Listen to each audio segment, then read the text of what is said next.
بسم الله الرحمن الرحيم. إذا السماء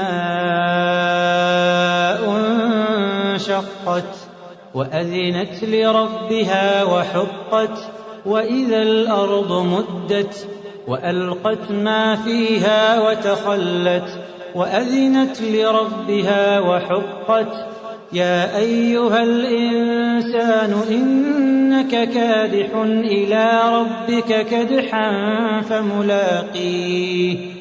فأما من أوتي كتابه بيمينه فسوف يحاسب حسابا يسيرا وينقلب إلى أهله مسرورا وأما من أوتي كتابه وراء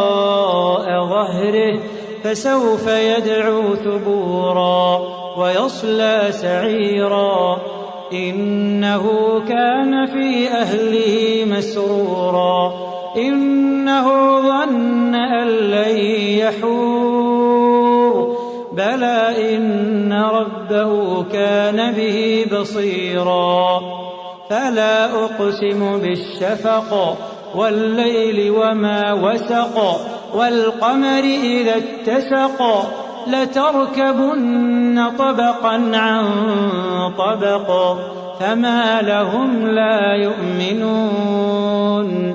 وإذا قرئ عليهم القرآن لا يسجدون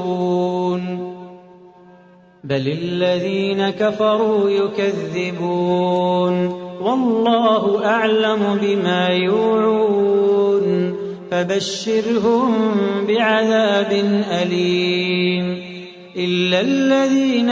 آمنوا وعملوا الصالحات لهم أجر غير ممنون